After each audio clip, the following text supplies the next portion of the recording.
ತುಳು ಭಾಷೆಯ ಉಳಿವಿಗಾಗಿ ಮತ್ತು ತುಳು ಪದಗಳ ಪುನರ್ ಬಳಕೆಗೆ ಕೊಪ್ಪರಿಗೆ ಎಂಬ ಆನ್ಲೈನ್ ತುಳು ಶಬ್ದಕೋಶದ ಬಿಡುಗಡೆ ಸಮಾರಂಭವು ಮಂಗಳೂರಿನ ಉರ್ವಾ ಸ್ಟೋರ್ ಯುವ ವಾಹಿನಿ ಸಭಾಂಗಣದಲ್ಲಿ ನಡೆಯಿತು. ಕೊಪ್ಪರಿಗೆ ಆನ್ಲೈನ್ ತುಳು ಡಿಕ್ಷನರಿಯನ್ನು ವಿಧಾನ ಪರಿಷತ್ತಿನ ಮಾಜಿ ಸದಸ್ಯ ಹಾಗೂ ಬಿಜೆಪಿ ವಕ್ತಾರರಾದ ಕ್ಯಾಪ್ಟನ್ ಗಣೇಶ್ ಕಾರ್ನಿಕ್ ಬಿಡುಗಡೆ ಮಾಡಿದರು. ಕೊಪ್ಪರಿಗೆ ಡಿಕ್ಷನರಿಯ ಡೆವಲಪರ್ ಸುಮಂತ್ ಪೂಜಾರಿ ಹೆಬ್ರಿ ಅವರನ್ನು ವೇದಿಕೆಯಲ್ಲಿ ಸನ್ಮಾನಿಸಲಾಯಿತು. ಇದೇ ವೇಳೆ ಮಾತನಾಡಿದ ತುಳು ಸಾಹಿತ್ಯ ಅಕಾಡೆಮಿ ಅಧ್ಯಕ್ಷ ದಯಾನಂದ ಜಿ ಕತ್ತಲ್ಸಾರ್, ಕೊಪ್ಪರಿಗೆ ತುಳು ಶಬ್ದಕೋಶದ ಉಪಯೋಗವು ಜಗತ್ತಿನ ಎಲ್ಲಾ ತುಳುವರಿಗೂ ಸಿಗಲಿ. ಈ ಮೂಲಕ ಕೊಪ್ಪರಿಗೆ ತುಳುನಾಡಿನ ಕೊಪ್ಪರಿಗೆಯಾಗಲಿ ತುಳು ಭಾಷೆಯನ್ನು ರಾಜ್ಯದಲ್ಲಿ ಅಧಿಕೃತ ಮಾಡುವ ಸರ್ವ ಪ್ರಯತ್ನವನ್ನು ನಾವೆಲ್ಲರೂ ಸೇರಿ ಮಾಡೋಣ ಎಂದು ಕರೆ ನೀಡಿದರು. ಈ ಸಂದರ್ಭ ಯಕ್ಷಧ್ರುವ ಪಟ್ಲ ಫೌಂಡೇಶನ್ನ ಪಟ್ಲ ಸತೀಶ್ ಶೆಟ್ಟಿ, ಸನಾ ಗ್ರೂಪ್ ಮಾಲಕ ಸಾಗರ್, ಜೈ ತುಳುನಾಡು ಸಂಘಟನೆಯ ಅಧ್ಯಕ್ಷ ಸುದರ್ಶನ್ ಸುರತ್ಕಲ್ ಸೇರಿದಂತೆ ಮತ್ತಿತರರು ಉಪಸ್ಥಿತರಿದ್ದರು.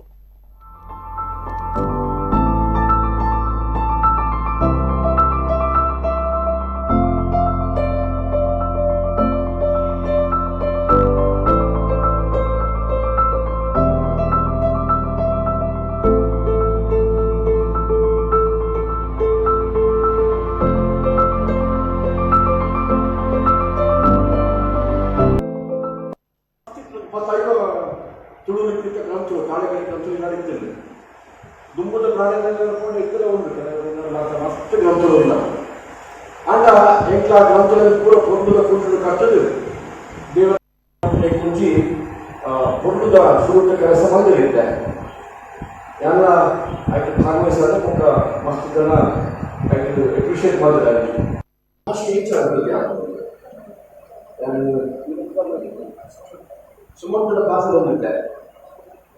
ಭಾಷೆ, ಲಿಪಿ, ವ್ಯಾಕರಣ